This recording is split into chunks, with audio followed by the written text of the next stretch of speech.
Admiral Taman stood on the bridge of his ship and watched the enemy fleet move into position. The Keth ships looked like floating crystals in space, their surfaces catching the light from the nearby star. His own Veltari fleet looked much different, with smooth metal hulls that curved like ocean waves. This was war, or at least what the galaxy called war these days. Taman touched the control panel in front of him. A message appeared on the screen from the Keth commander. It was written in the formal language that all military leaders used for these events. Honored Admiral Taman, the message said, "We are ready to begin our conflict. Our fleet has exactly 10,000 ships as agreed. We will fight for exactly 72 hours as the rules require. May the best commander win." Taman smiled.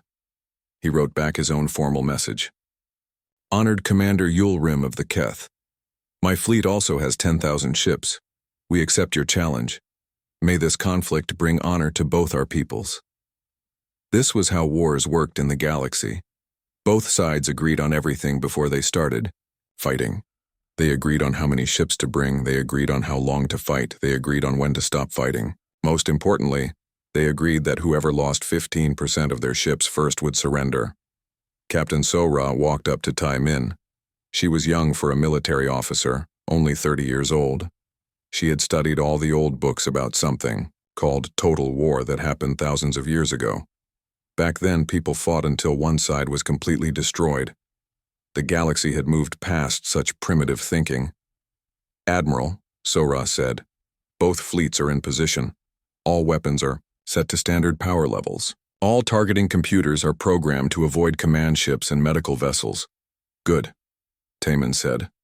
Begin the engagement. The battle started exactly as planned. Both fleets moved toward each other in perfect formations. Their weapons fired, in controlled bursts. When a ship was hit enough times, it would send a signal that it was destroyed and move away from the battle area. The real crew was safe inside protective shields, but the ship would not fight anymore. Sora watched the numbers on her screen. "We have lost 400 ships," she said. "The Keth have lost 350. This was normal. The battle would continue for 3 days. Both sides would lose ships in a steady, predictable way. Whichever side reached 1,500 lost ships first would send a surrender message. Then both fleets would stop fighting and return home." The Galactic Council watched these conflicts from their space station. They had representatives from every major species in the galaxy. These representatives made sure that all wars followed the proper rules. They also decided what the winner would get when the fighting ended. Tamin had fought in 23 of these wars. He had won 14 and lost 9. Winning meant his people got better trade agreements or rights to mine certain planets. Losing meant they had to give up some territory or pay money to the other side. But no one ever really got hurt, and no worlds were ever destroyed. The Veltari and Keth had been fighting these organized wars for over 200 years. Sometimes the Veltari won, sometimes the Keth won. It kept both militaries busy and gave their people something to feel proud about. Most importantly, it followed the galaxy's rules for civilized behavior. On the second day of fighting, something unexpected happened.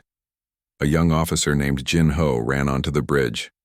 He looked excited and confused at the same time. "Admiral," Jin Ho said, "long-range sensors have detected unknown ships approaching our position." Taman frowned. "Unknown ships? What do you mean?" "Sir, they are not using any communication system we recognize. They are broadcasting on very old radio frequencies. Their ships look like they are made of simple metal, held together with welds and bolts." Sora looked at her own sensors. "I can confirm this, Admiral. 5 ships, very small compared to ours. Their technology appears to be at least 1,000 years behind current standards." Taman was curious. The galaxy had not discovered a new species in over 500 years. Most civilizations were found when they developed faster than light, travel, and started exploring space. These ships looked too primitive for that kind of technology. "Are they showing any hostile intentions?" Taman asked. "No, sir," Jin Ho replied. "They seem to be just watching us. They have not moved closer or powered up any weapons." The battle with the Keth continued around them. Both fleets kept following their careful dance of controlled violence. By the end of the second day, the Veltari had lost 1,020 ships. The Keth had lost 1,090 ships. The Keth were getting close to their surrender limit. But Taman found himself more interested in the strange ships that were watching them. He opened a communication channel using the most basic radio frequencies his ship could produce. "Unknown vessels," he said slowly. "This is Admiral Tamin of the Veltari Empire. Please identify yourselves." After a few minutes, a response came back. The voice sounded strange, speaking in a language that the ship's computers had to work hard to translate. "Veltari ship, this is Captain Jae-sung of the Earth vessel Defiant. We are explorers from a planet called Earth. We mean no harm. We are just curious about what you are doing." Sora looked up from her station. "Earth? Admiral, there is no planet called Earth in any of our databases." Taman thought for a moment. These humans, as they called themselves, had somehow developed faster-than-light travel despite their primitive technology. That was interesting. More interesting was that they seemed curious about the battle. "Captain Jae-sung," Taman said into the radio. "We are currently engaged in a military conflict with the Keth Confederacy. This battle will continue for one more day, until one side reaches the acceptable casualty limit." There was a long pause before the human replied. "Acceptable casualty limit? What does that mean?" Tamin smiled. These primitive beings probably did not understand civilized warfare. He would have to explain it simply. "We fight until one side loses 1,500 ships," Tamin said. "Then that side surrenders, and we negotiate the terms of their defeat. It is much more civilized than the old ways of fighting." Another long pause. Then the human voice came back, sounding confused. "You mean you stop fighting before either side actually wins?" Sora and Jinho looked at each other. What did the human mean by actually wins? In civilized warfare, winning meant reaching your objectives with acceptable losses. Total victory was a primitive concept that led to unnecessary destruction. The third day of battle ended exactly as expected. The Keth reached 1,470 lost ships and immediately sent their surrender signal. Both fleets stopped fighting and began moving to safe distances. Tai Min sent a final message to the human ships. "Captain Jae-sung, our conflict has ended. The Keth have surrendered with honor. Would you like to visit our ship? The Galactic Council would be very interested in meeting your species." The response came quickly. "We would be honored, Admiral Taman." As the human ships approached, Sora wondered what these primitive beings would think of galactic civilization. They seemed confused by the most basic concepts of proper warfare. Perhaps they would learn something from more advanced species. She had no idea that the galaxy was about to learn something from them. Captain Jae-sung stepped off the shuttle and onto the Veltari ship. The inside was beautiful, with smooth walls that seemed to glow with their own light. Everything looked clean and perfect. Nothing like the rough metal corridors of his own. Shipped Admiral Tamin waited to greet him. The Veltari looked almost human, but taller and thinner, with skin that had a slight blue tint. Behind him stood Captain Sora and several other officers. "Welcome aboard the Harmony's Edge," Tamin said. "We are honored to meet the first humans to travel the stars." Jae-sung bowed slightly, the way his diplomatic training had taught him. "Thank you, Admiral. We are excited to meet other intelligent life."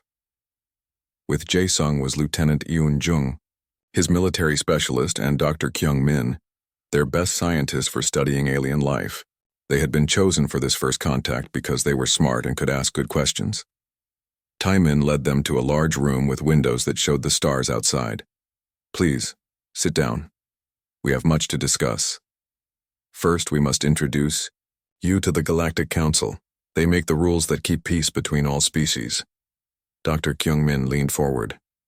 "How many species are in this council?" 47 major species," Sora answered, "and over 200 smaller civilizations. We have had peace for over 3,000 years. Lieutenant Yoon-jung looked confused. "But we just watched you fighting a war." Taman smiled. "That was not really a war. That was a civilized conflict. We follow strict rules to make sure no one gets truly hurt. I don't understand, Yoon-jung said. You were shooting at each other with weapons. Yes, but only with weapons set to safe levels, So-ra explained. When a ship is hit enough times, its shields protect the crew while the ship stops fighting. No one actually dies in modern warfare. The three humans looked at each other. Dr. Kyung-min spoke first. What happens if someone does not follow these rules? That has never happened, Tae-min said. All civilized species understand that total war is primitive and wasteful. We have evolved beyond such barbarism. A few days later, the humans were invited to watch another demonstration of civilized warfare. This time it was between the Veltari and a different species called the Mordak hegemony. The Mordak looked like large insects that walked on two legs. Commander Minho of the Veltari fleet explained everything to the humans as they watched from a safe distance. Both sides have agreed to use 5,000 ships each. The battle will last 48 hours. Whoever loses 750 ships first will surrender. Why do you tell each other your battle plans? Yoon-jung asked. Minho looked surprised by the question. It would be unfair not to. How can the enemy prepare a proper defense if they do not know what you are planning? But that makes it impossible to surprise them, Yoon-jung said. Surprise attacks are not civilized, Minho replied. They lead to unnecessary confusion and casualties. The battle began exactly like the one the humans had seen before. Both fleets moved in perfect formations. They fired their weapons in controlled patterns. Every shot was calculated to disable ships without really hurting anyone. Dr. Kyung-min watched through the ship's telescopes. Why are they not attacking the supply ships? Supply ships are not military targets, So-ra explained. Attacking them would be against the rules of civilized warfare. What about their command ship? Yoon-jung asked. Command ships are also protected, Minho said. Killing enemy commanders would be barbaric. The humans continued asking questions that made the Veltari uncomfortable. Why did both sides stop fighting at night? Why did they let damaged ships leave the battle area safely? Why did they not try to capture enemy territory while fighting? Each question had the same answer, because the rules of civilized warfare said so. After 2 days, the Mordak reached their casualty limit and surrendered. Both fleets stopped fighting immediately. The commanders even sent messages congratulating each other on a well-fought battle. This was an excellent demonstration of advanced warfare, Tae-min said to the humans. I hope you can see how much better this is than the old ways of fighting. Dr. Kyung-min was quiet for a long moment. Then he said something that shocked everyone in the room. This is not warfare, this is a game. The Veltari officers looked at each other in confusion. So-ra spoke first. What do you mean? Real war is not about following rules, Dr. Kyung-min said. Real war is about winning by any means necessary. What you have shown us is just an elaborate sport with weapons. That is a very primitive way of thinking, Tae-min said. True civilization means fighting with honor and limiting damage. Lieutenant Yoon-jung shook her head. With respect, Admiral, your way of fighting means the conflict never really ends. The same enemies will fight each other again and again because no one ever truly wins or loses.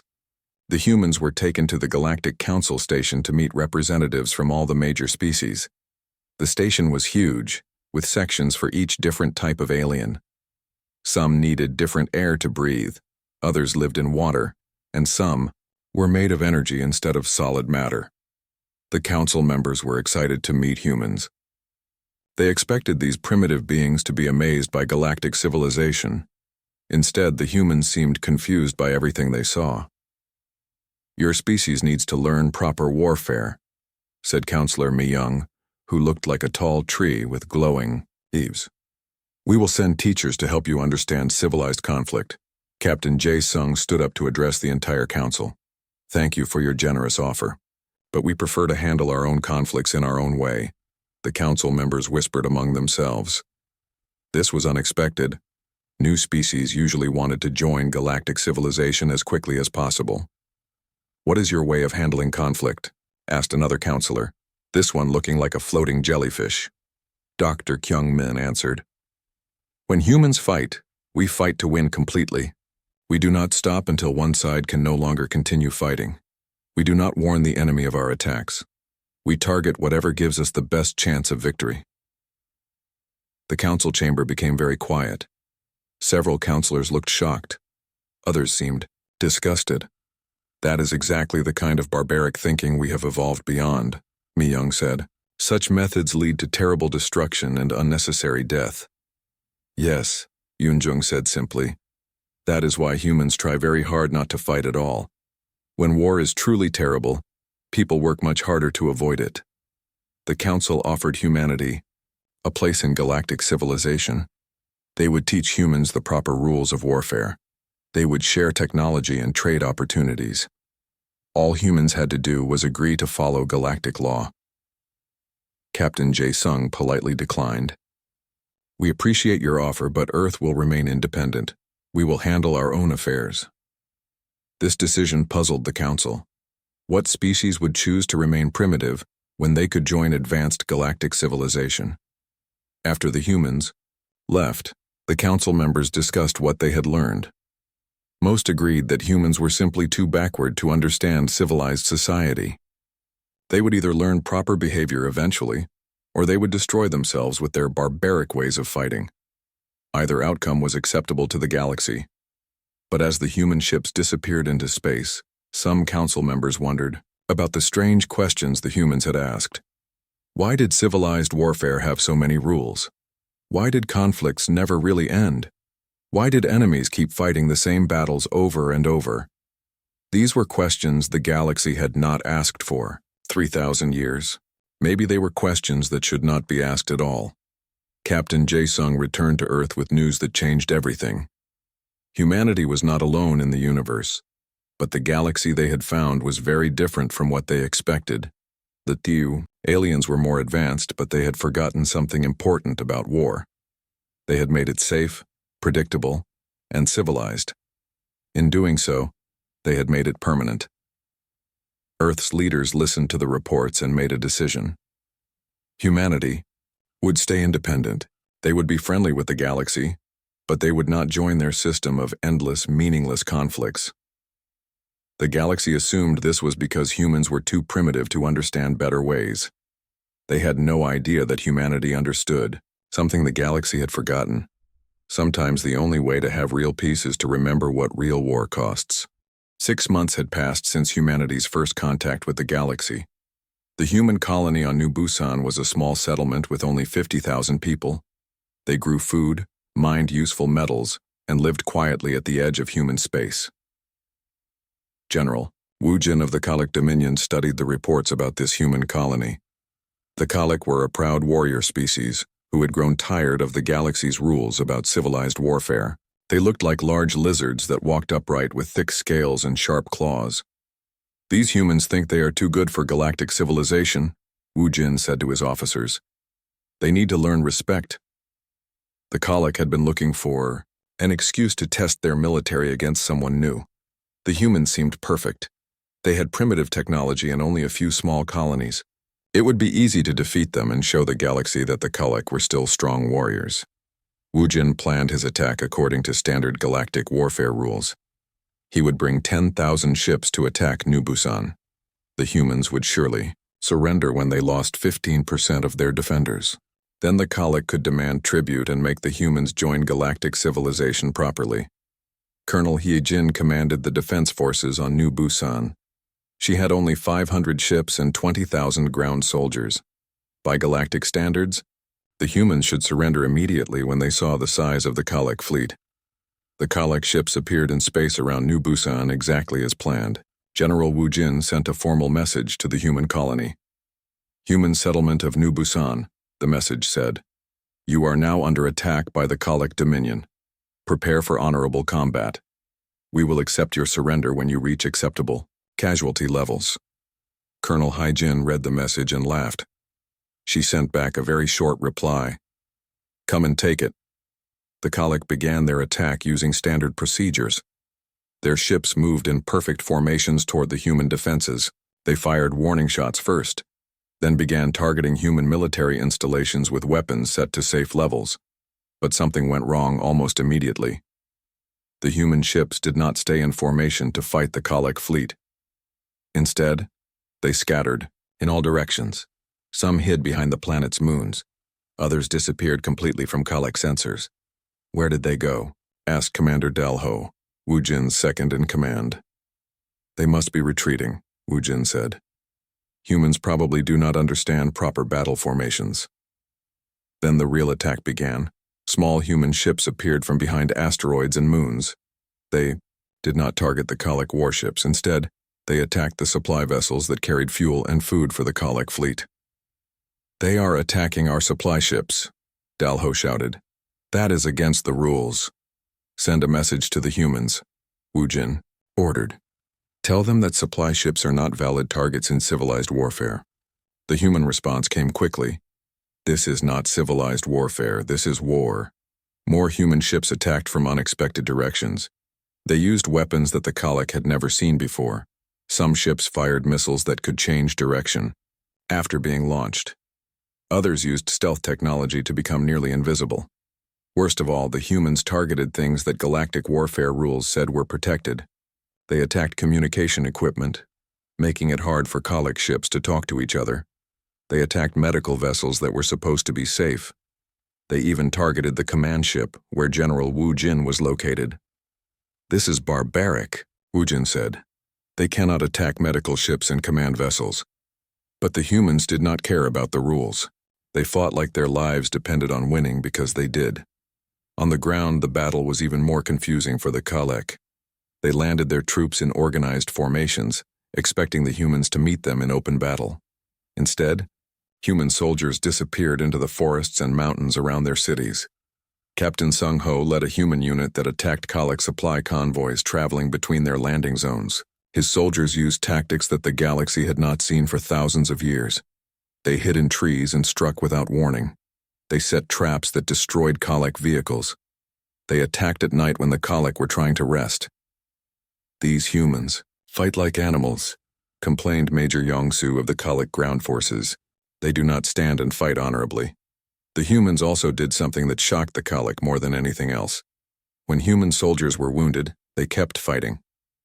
When human positions were surrounded, the soldiers did not surrender. Instead, they fought harder. Lieutenant Min Jung was defending a small human outpost with only 30 soldiers when 500 Colic troops surrounded them. By galactic rules, the humans should have surrendered immediately. Instead, Min Jung sent a message to the Colic commander. "We have you surrounded. Surrender now and we will let you live." The Colic commander could not believe what he was hearing. "You are outnumbered 20 to 1. How can you say we are surrounded?" "You are in our territory," Min Jung replied. "That means you are surrounded by everything we can use to kill you." The human outpost held for 3 days. The 30 human soldiers used knowledge of the local area to make the Colic pay a terrible price for every meter of ground. They used the forest itself as a weapon, setting fires that confused Colic sensors and collapsing trees to block their advance. When Colic reinforcements finally took the outpost, they found that 28 of the 30 human soldiers had fought to the death. The 2 survivors were so badly wounded that they should have surrendered hours earlier, but they kept fighting until they could not move. This was not how warfare was supposed to work. General Wu Jin tried to follow galactic law by sending complaints to the Galactic Council. "The humans are committing war crimes," he said. "They refuse to follow the rules of civilized conflict." The council sent messages to the human colony, demanding that they fight properly. The humans ignored these messages completely. By the end of the first week, the Colic had lost 30% of their fleet. By galactic rules, they should have been the ones surrendering. But the humans had lost almost 50% of their ships and had not even considered giving up. "How many casualties will make them surrender?" Dalho asked. "I do not think they will surrender," Wu Jin said quietly. "I think they will fight until we are all dead, or they are all dead." This was a terrifying thought. The Colic had never fought an enemy that preferred death to defeat. The war took a turn that no one in the galaxy expected. Human reinforcements arrived from Earth.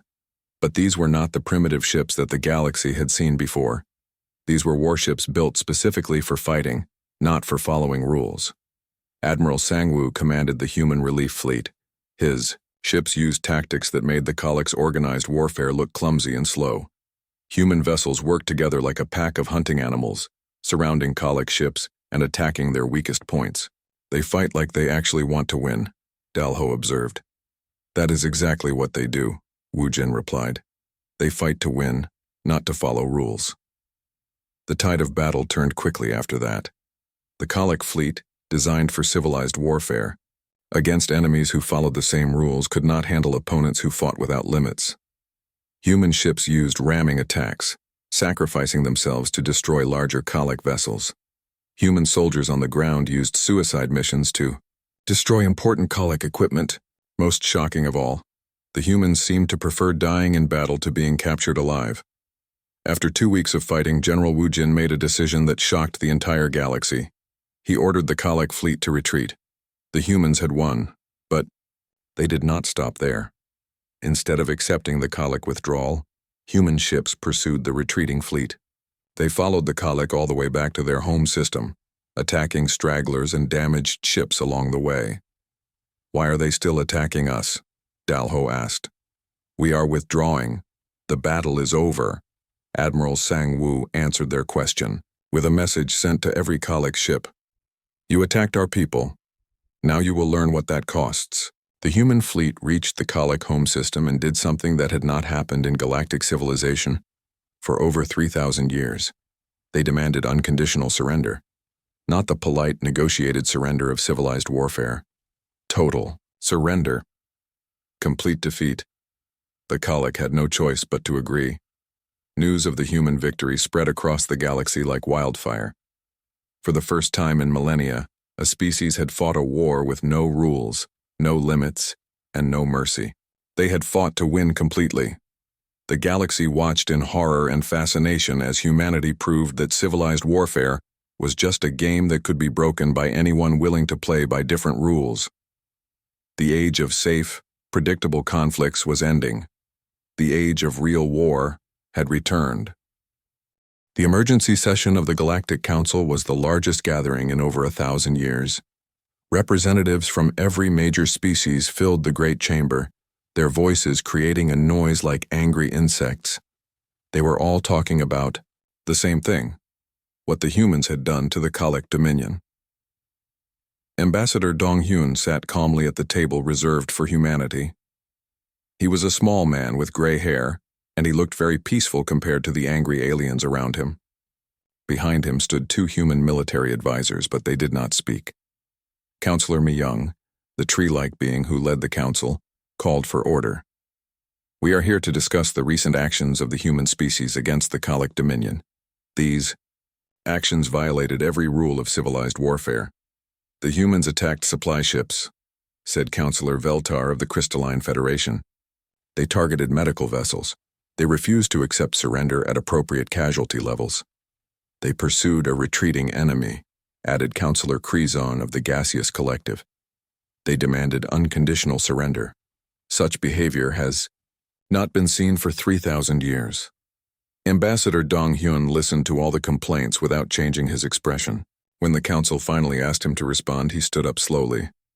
Honorable counselors, he said in a quiet voice, my species fought a war. We fought to win. I am confused about why this surprises you. You violated the doctrine of calculated conflict, Mi Young said. You ignored every rule that keeps warfare civilized. We ignored rules that would have made us lose, Dong Hyun replied. The Colic attacked our colony. They wanted to kill our people and take our land. We stopped them. You could have negotiated after reaching acceptable casualty levels, Veltar said. There was no need for such extreme measures. Dong Hyun looked around the chamber at all the alien faces staring at him. Counselors, may I ask you a question?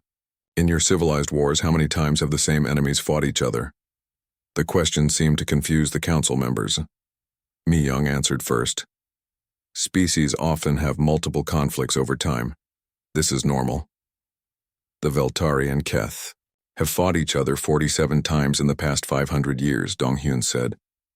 The Mordak and Ethereal Coalition have fought 32 times. Your civilized warfare does not end conflicts. It makes them permanent.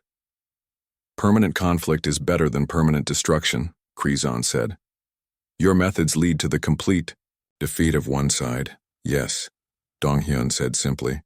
Complete defeat means the conflict ends. The winner and loser both know who won. They do not need to fight again. The council chamber erupted in angry voices. Several councillors stood up and shouted at the human ambassador. The noise was so loud that Mi Young had to use her authority to restore order. The human approach is barbaric, she said when the chamber was quiet again. It belongs to the primitive past, not the civilized present. Donghyun remained calm. If our approach is so primitive, why did it defeat the Kalik so easily? Their fleet was larger, their technology was more advanced, and they had more experience with galactic warfare. This question made the council very uncomfortable.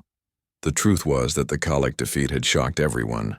The Kalik were considered one of the strongest military powers in the galaxy.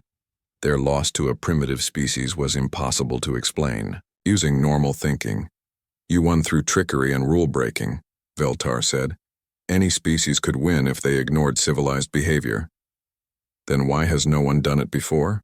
Donghyun asked. The council had no good answer for this question. Over.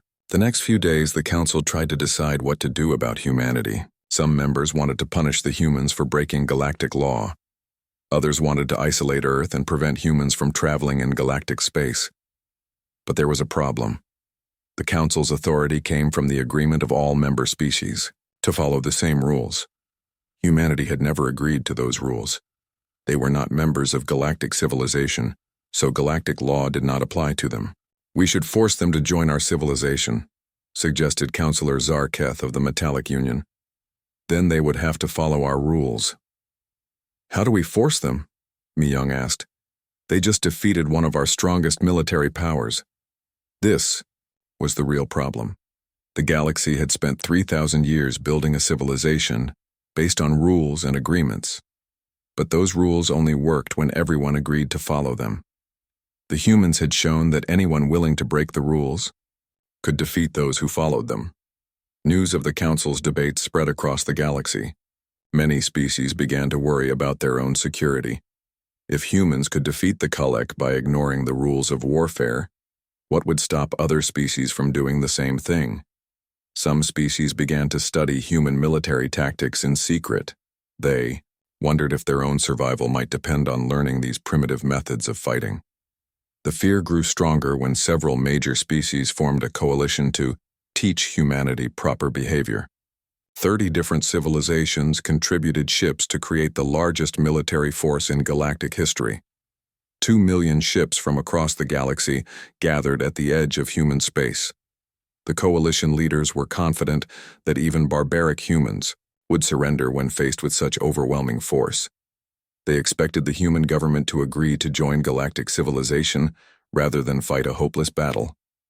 Admiral Taeho commanded the human response fleet. He had only 45,000 ships, less than 1/40th the size of the galactic coalition. By every rule of civilized warfare, the humans should have surrendered immediately.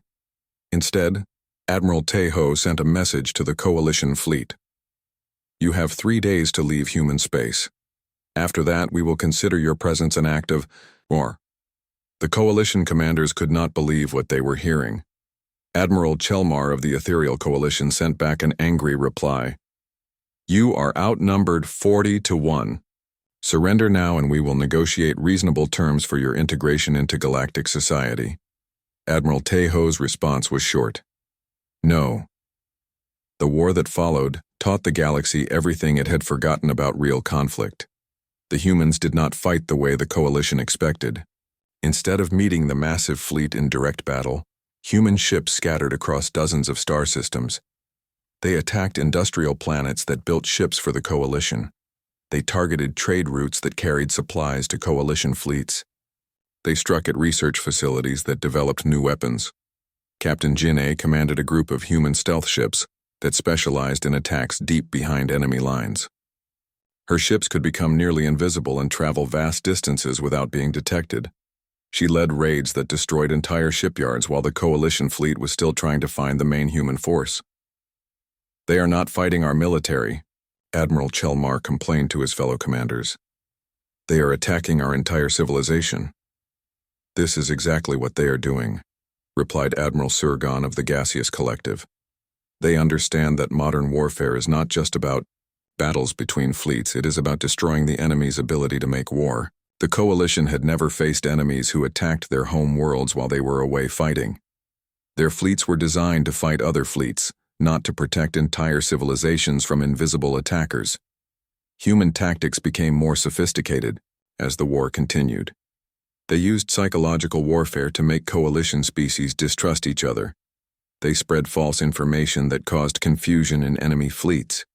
They even convinced some coalition members that other members were planning to betray them. Most shocking of all, the humans fought with a level of coordination that the galaxy had never seen. Every human ship, from the largest battleship to the smallest scout, worked together like parts of a single organism.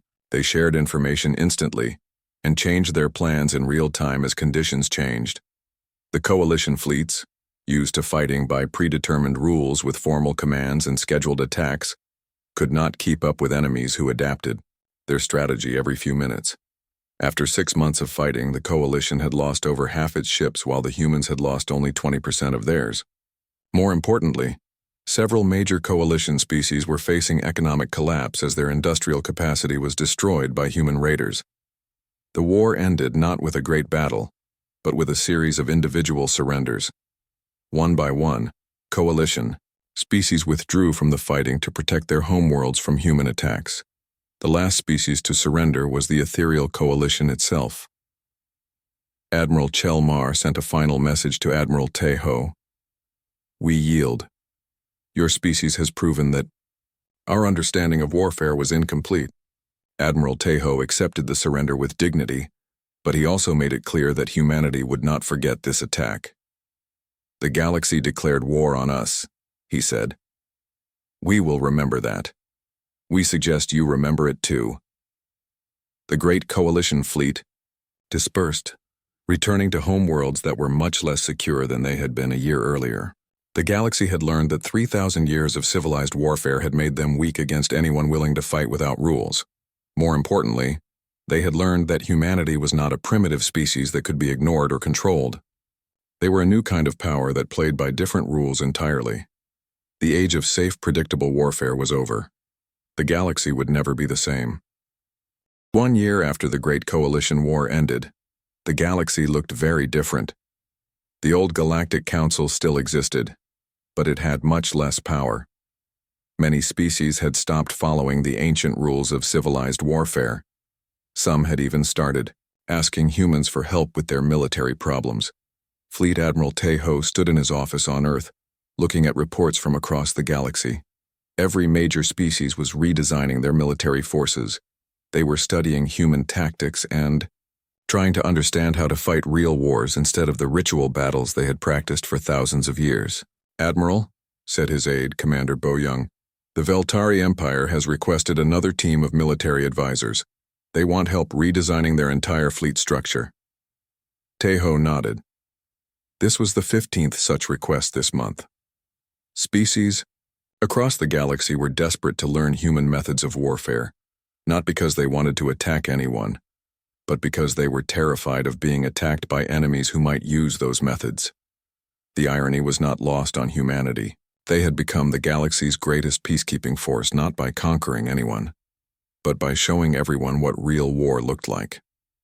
Professor Young-Soo taught at the Galactic War College, which had been renamed from the old Institute for Conflict Resolution. Students came from every corner of the galaxy to learn concepts that had been forgotten for millennia: total victory, unconditional surrender, and fighting to win rather than fighting to follow rules. Today we will discuss logistics, Young-Soo said to his class of alien officers. In human warfare, logistics is more important than weapons or tactics. An army that cannot eat cannot fight. A Keth student raised one of her crystalline hands.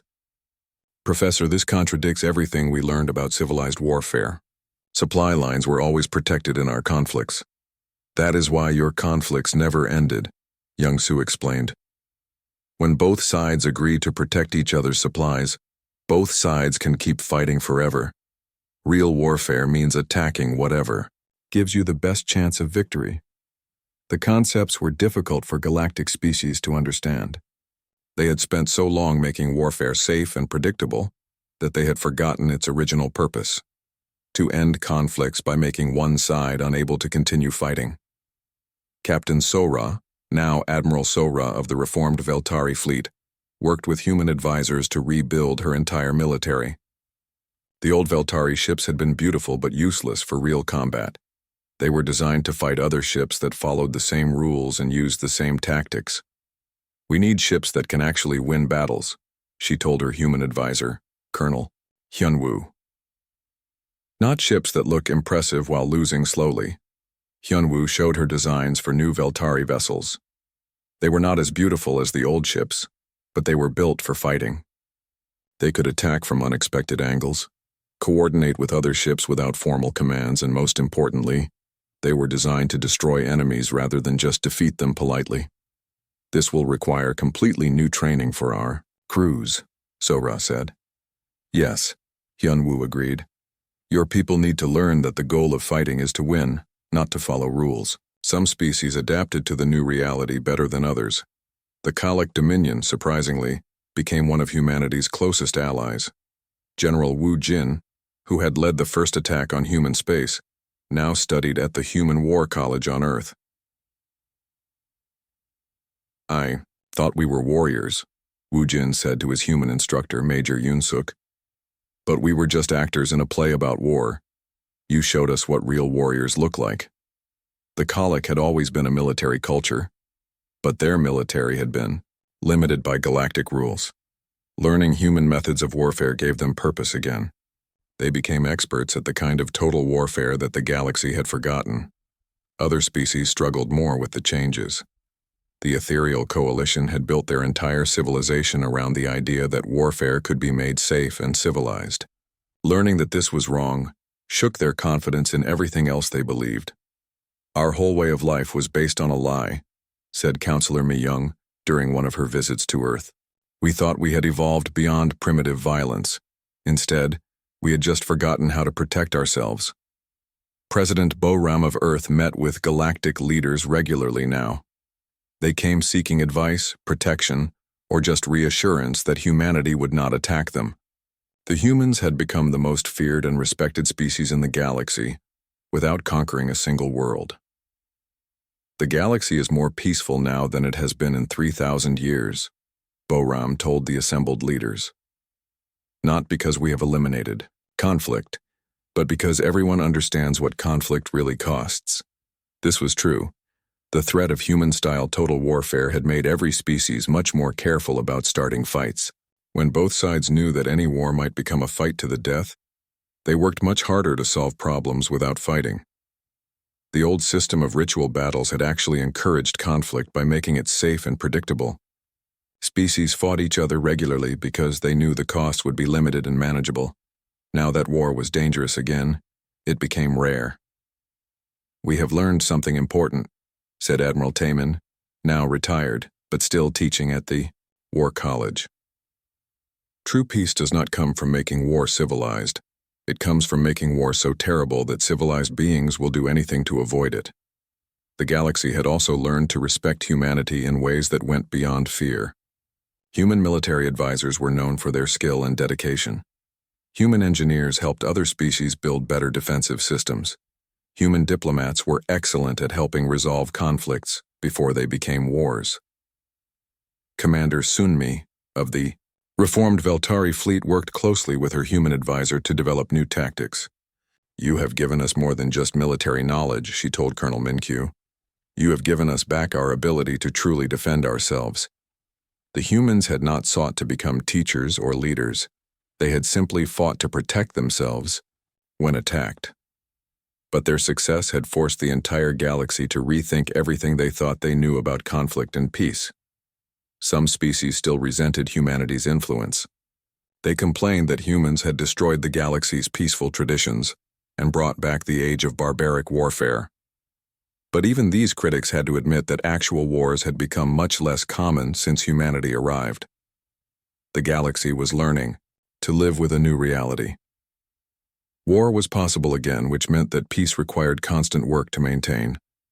Conflicts could not be solved with ritual battles that settled nothing. Real problems required real solutions. Admiral Taemin often walked in his garden on New Sol, thinking about how much had changed. The galaxy had called humans primitive for understanding war too well. Now they called humans teachers for the same reason. "We did not want to become the galaxy's military instructors," he said to his old friend Sora during one of her visits. "We just wanted to be left alone." "But the galaxy would not leave you alone," Sora replied. "So you taught them why they should." The greatest change was not in military tactics or fleet designs. It was in how the galaxy thought about conflict itself. The old idea that war could be made safe and civilized was gone forever. Everyone now understood that war was a terrible thing that should be avoided whenever possible. When conflicts did arise, they were resolved quickly and decisively. Species that might have fought ritual battles for centuries now negotiated serious solutions to their problems. The threat of real war made real peace possible. "We thought we had transcended war by making it follow rules," Taemin reflected, "but we had only made it permanent. The humans taught us that the only way to transcend war is to understand its true cost." The galaxy had learned that sometimes, to preserve peace, you must remember what war actually means. And humanity, the species once dismissed as too primitive to understand galactic civilization, had become the teachers of that most important lesson. In the end, the humans had given the galaxy something more valuable than technology or territory. They had given them back the ability to truly choose peace because they now understood the alternative. The galaxy was no longer safe from war, but because it was no longer safe from war, it was finally, truly, at peace.